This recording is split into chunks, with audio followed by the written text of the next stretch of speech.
Lo que estás a punto de conocer no es una historia común. No está en los noticieros oficiales. No aparece en los boletines del gobierno. Y, sin embargo, corre como fuego en la periferia, se susurra entre custodios, se graba en tatuajes, se camufla en símbolos y se gesta en el lugar más impenetrable de El Salvador, el Secot, un lugar construido para silenciar, para extinguir, para encerrar lo que el Estado llama el mal absoluto. Pero algo ocurrió allí dentro. Algo que nadie había previsto. Una grieta, un respiro, un susurro de vida en medio del acero y la vigilancia total. Un embarazo imposible. Una señal que no encaja en ninguna estadística. Un misterio que crece día a día en el silencio más férreo del hemisferio. ¿Quién es la madre? ¿Cómo fue posible? ¿Por qué nadie lo vio venir? Pero, sobre todo, ¿quién es el padre? Y más inquietante aún, ¿quién será ese hijo? Porque hay cosas que no se pueden enterrar. Hay secretos que el concreto no puede sellar. Y cuando en un lugar construido para la muerte empieza a gestarse la vida, no es esperanza lo que nace, es poder, es símbolo, es amenaza. Este no es solo un caso, es una advertencia. En el corazón del megaproyecto penitenciario más controvertido y vigilado del hemisferio occidental, una noticia se filtró en voz baja por los corredores oscuros del sistema judicial salvadoreño: un embarazo en el Secot. La idea parecía absurda, imposible incluso, considerando las condiciones de máxima seguridad, la separación estricta de géneros y los controles diarios que no dejan margen para el más mínimo desliz. Sin embargo, alguien sabía algo. Alguien había visto más de lo que debía. Y ese alguien no hablaba, todavía. Durante semanas, los rumores circularon entre custodios, oficiales, abogados e incluso en algunos despachos del gobierno. Nadie podía confirmar nada, pero los silencios incómodos y los ojos esquivos decían más que 1000 palabras. Se decía que el embarazo no era un accidente, sino parte de una operación cuidadosamente diseñada desde adentro. ¿Cómo es posible? ¿Quién lo permitió? ¿Quién fue el responsable?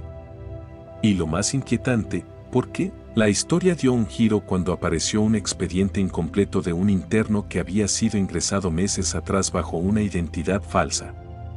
Su rostro tatuado fue alterado digitalmente en el sistema.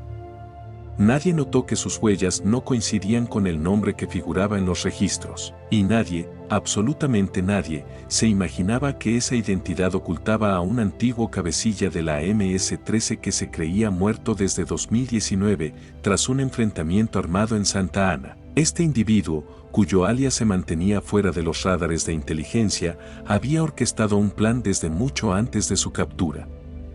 Se decía que tenía conexiones internas, incluso con personal civil del penal. ¿Complicidad o coacción? Aún no se sabe. Lo que sí se sabe es que el embarazo no fue fruto de un descuido, sino de una estrategia diseñada para perpetuar una línea de sangre, para enviar un mensaje, para mantener viva la estructura desde adentro. El vientre que ahora carga vida en medio del encierro no es un accidente, es una señal. Lo más perturbador es que muchas preguntas siguen sin respuesta. ¿Quién es la mujer embarazada? ¿Está dentro o fuera del sistema penitenciario? ¿Fue una infiltrada? ¿Fue engañada? ¿Fue voluntaria? ¿Y qué pasa con los registros de visitas? ¿Se manipuló la base de datos? ¿Hubo un permiso encubierto bajo un nombre falso? Las cámaras de seguridad fallaron durante 3 horas una noche de abril, justo cuando no debía fallar nada. ¿Coincidencia? Y mientras tanto, en la celda 342B, aislado del resto por supuestas razones disciplinarias, se encuentra el hombre cuya verdadera identidad todavía no ha sido revelada oficialmente. Las autoridades niegan los hechos. Los periodistas independientes que han intentado investigar han sido amenazados. Una orden judicial bloquea el acceso a los documentos del caso. Todo parece indicar que hay algo mucho más grande en juego. Algunos afirman que el embarazo es una distracción para ocultar movimientos más oscuros. Otros aseguran que el bebé es un símbolo, un heredero, un código viviente dentro de una guerra simbólica entre el poder del Estado y las estructuras criminales que se niegan a desaparecer. Incluso hay quienes afirman que el embarazo no es único, que hay más casos silenciados, más mujeres involucradas, más custodios corruptos, más identidades alteradas. La historia está lejos de terminar. Cada nueva información abre más interrogantes que respuestas. Las autoridades siguen negando cualquier posibilidad, pero hay pruebas, documentos filtrados, testimonios anónimos, movimientos extraños en los registros del penal. Y todo esto apunta a que, más allá de las celdas de concreto, los muros electrificados y la vigilancia con drones, se está gestando algo que ni siquiera el gobierno más autoritario ha podido controlar completamente. ¿Y tú qué opinas? ¿Crees que es posible un embarazo dentro del Secot? ¿Quién está mintiendo? ¿Por qué la identidad de este pandillero fue ocultada? ¿Qué más nos están ocultando? ¿Y qué implicaciones tendrá todo esto para la narrativa del poder en El Salvador, para la guerra contra las pandillas, para el futuro de un país que lleva décadas atrapado entre el miedo, la violencia y las promesas de orden? Porque esta historia apenas comienza. Porque esta historia apenas comienza, y lo que ocurre entre los muros del Secot parece desafiar no solo a las leyes del Estado, sino también a las leyes de la lógica. Desde que se dio a conocer el rumor del embarazo, muchas cosas han cambiado de forma súbita: rotaciones inesperadas en el personal de seguridad, traslados masivos de internos a pabellones supuestamente herméticos, apagones parciales en los sistemas de monitoreo, desaparición de registros médicos y un silencio profundo en la prensa nacional. Silencio que grita más que 1000 titulares. ¿Quién protege a este hombre? ¿A qué estructura responde? ¿Cómo logró burlar todos los filtros? ¿Por qué no hay cámaras que muestren el momento exacto en el que la supuesta gestación habría sido posible? ¿Qué tipo de redes internas podrían estar involucradas? Hay reportes extraoficiales que hablan de visitas técnicas a la prisión, de supuestos equipos forenses ingresando bajo órdenes confidenciales, de mujeres civiles con autorización superior para evaluaciones psicosociales, sin supervisión externa, sin registros firmados. La Procuraduría ha recibido denuncias anónimas, pero ninguna ha prosperado. Los fiscales que comenzaron a hacer preguntas fueron reasignados a otros casos. Una periodista extranjera que investigaba el tema desapareció misteriosamente tras su última visita a Tecoluca. Su último mensaje fue claro: estoy cerca de algo grande. Si no contesto, revisen el archivo cifrado. El código es el nombre del supuesto padre. ¿Y si este hombre no está solo? ¿Y si hay una célula dormida dentro del penal, operando bajo otro propósito? Algunos antiguos miembros de pandillas, ahora resocializados, afirman que el embarazo no es más que una cortina de humo para cubrir un traslado estratégico de uno de los cabecillas más poderosos del bajo mundo centroamericano, quien habría sido ubicado deliberadamente dentro del penal para reorganizar desde dentro lo que afuera parece desmantelado. No es un escape físico, es un escape simbólico, genético, estructural. Un hijo que nazca en medio de esa guerra es una declaración. Mientras tanto, el gobierno guarda silencio. Bukele sonríe en sus transmisiones en vivo, sin hacer alusión alguna al escándalo. Las redes se dividen entre los que creen que todo es parte de una campaña de desinformación y quienes aseguran tener evidencias irrefutables de que no solo hubo embarazo, sino que ese niño podría ya haber nacido fuera del radar, en una de las clínicas clandestinas que operan en la periferia de San Vicente. El niño que nunca aparecerá en los registros. El niño sin nombre. El niño del Secot. Y aquí no terminan las implicaciones. Porque si se confirma que una mujer entró, permaneció y salió embarazada del penal más blindado de América Latina, ¿cuántas cosas más podrían estar ocurriendo sin ser vistas? ¿Qué secretos se esconden en las celdas insonorizadas?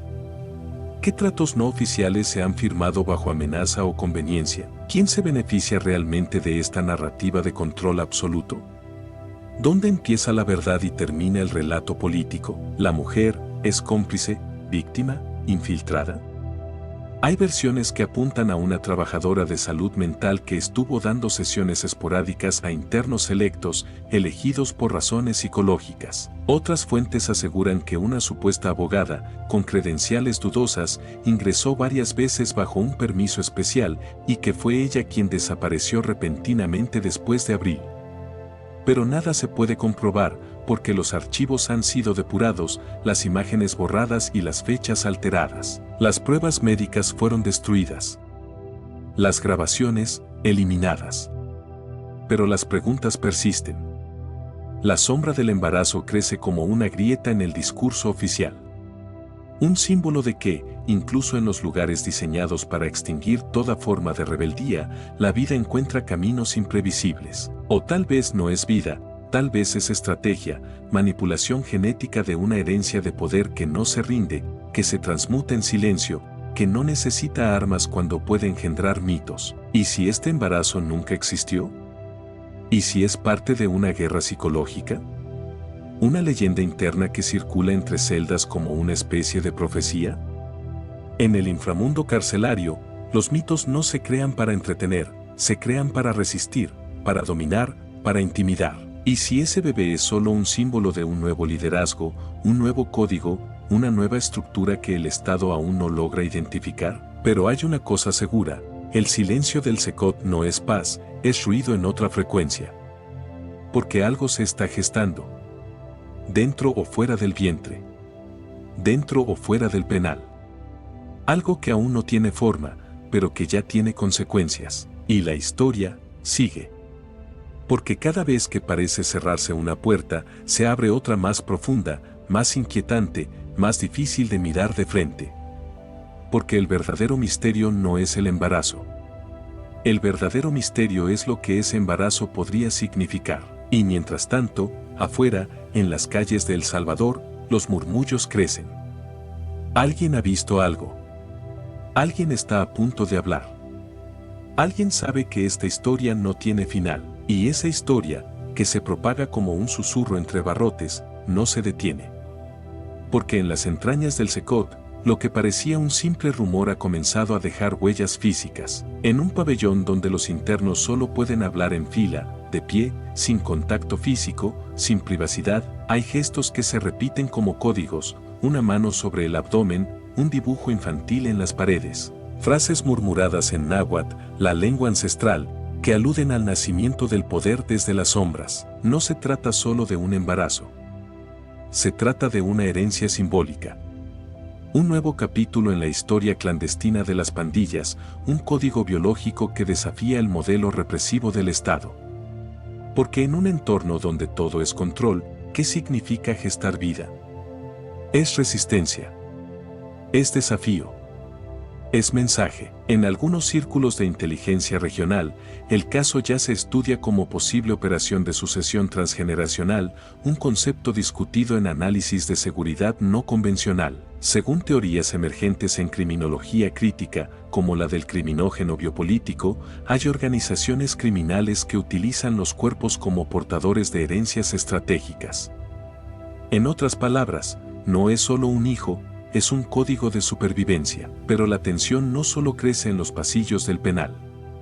También lo hace en las oficinas gubernamentales, en los tribunales, en los medios que han comenzado a recibir documentos anónimos, certificados médicos sin firma, ultrasonidos con fechas alteradas, listas de personal penitenciario con vínculos dudosos. La dirección del penal fue modificada sin anuncio oficial. 3 custodios fueron retirados. Una médico general fue trasladada a un hospital rural en Morazán sin justificación. ¿Y el supuesto padre? El interno sin nombre, sin pasado verificable, que aún permanece en aislamiento bajo el argumento de riesgo operativo. Pero según testimonios filtrados, su comportamiento ha cambiado, ya no se muestra violento ni desafiante. Ahora sonríe. Espera. Sabe algo que los demás no saben. Su mirada no es la de un reo condenado, es la mirada de alguien que aguarda una confirmación, un renacer, una coronación. Como si el verdadero escape no fuera romper los barrotes, sino perpetuar el linaje. Mientras tanto, se ha identificado un patrón de tatuajes entre ciertos internos del ala norte, un nuevo símbolo circular con un punto en el centro. No pertenece a ningún clicas conocido. Se repite en las paredes, en las cartas confiscadas, incluso en las uñas rayadas de algunos internos. Algunos analistas lo interpretan como un símbolo uterino, otros como el ojo de un nuevo dios pandillero. Lo único claro es que no estaba allí antes de marzo. Y ahora está en todas partes. Fuera del penal, los barrios donde antes operaban esas estructuras comienzan a ver movimientos extraños. Jóvenes que antes habían cortado lazos con las pandillas están siendo vigilados. En redes sociales han comenzado a circular mensajes en clave, audios con referencias bíblicas, videos codificados en TikTok que hacen alusión al renacimiento desde el encierro. Todo indica que lo que se está gestando en el Secot ya ha empezado a irradiarse hacia afuera. Y en el fondo, hay una pregunta que nadie quiere hacer en voz alta. ¿Y si ese niño ya nació? ¿Dónde está? ¿Quién lo protege? ¿A qué está destinado? ¿Fue separado de su madre? ¿O lo están criando como parte de un experimento social oculto, como símbolo de algo que aún no comprendemos? ¿Qué papel juega el Estado en todo esto? Hay quienes sostienen que no es uno, sino dos los nacimientos relacionados con el penal. Que la historia es más antigua de lo que parece. Que desde 2023 se registran anomalías en las estadísticas de salud reproductiva relacionadas con personal penitenciario femenino. ¿Es todo parte de un experimento de manipulación biopolítica? ¿O es la prueba irrefutable de que las estructuras criminales han aprendido a mutar bajo presión? Y sin embargo, la narrativa oficial sigue firme, todo está bajo control. No hay filtraciones. No hay embarazos. No hay violaciones a los protocolos. Pero en las sombras, las piezas se siguen moviendo.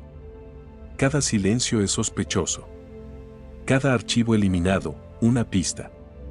Cada traslado inesperado, una señal. Porque esta historia no termina. Esta historia apenas respira. Está viva. Se arrastra bajo la tierra. Se comunica en símbolos. Se reproduce en el rumor.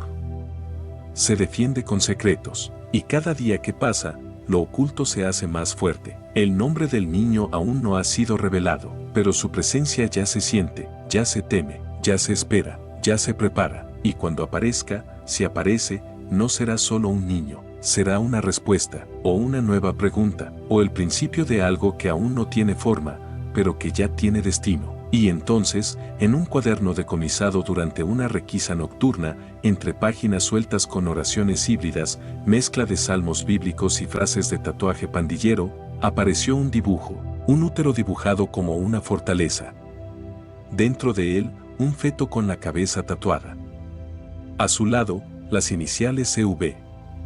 Nadie sabe con certeza qué significan. Algunos custodios dicen que es una firma, otros, que es un código. Pero lo más inquietante es lo que estaba escrito debajo, en letra temblorosa: no es carne. Es señal. A esa frase le siguieron más grafitis misteriosos en las duchas comunes.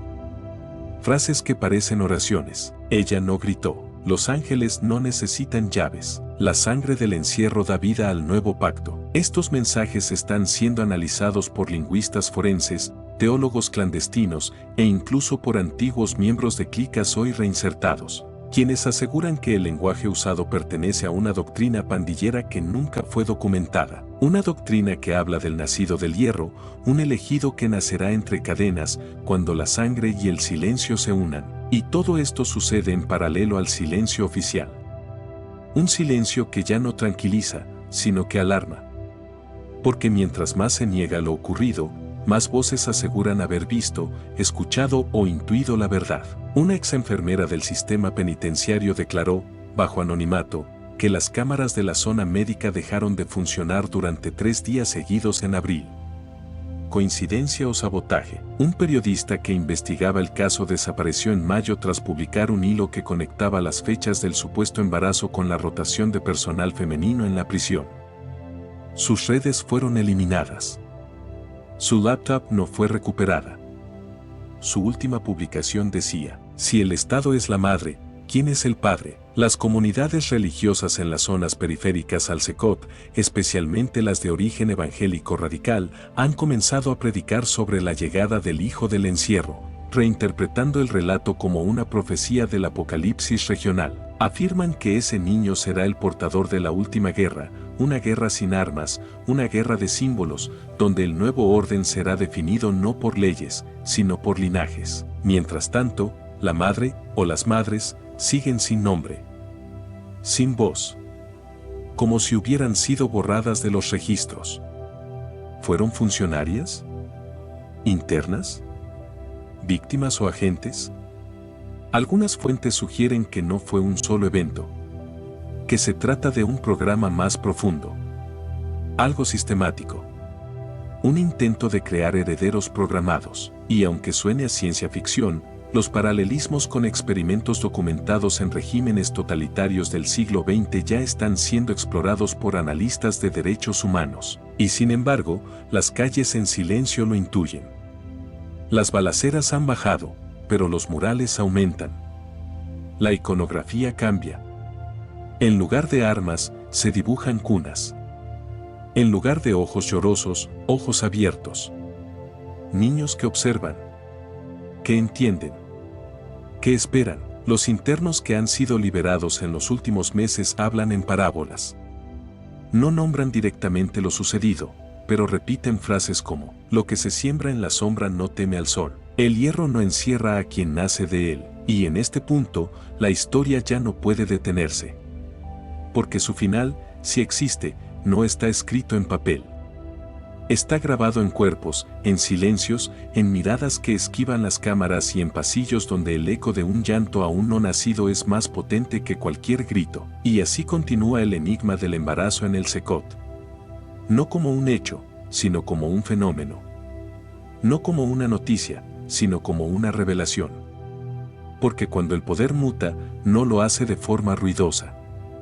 Lo hace en silencio, desde el vientre, desde lo oculto, desde donde nadie mira, hasta que ya es demasiado tarde para evitar que nazca lo inevitable.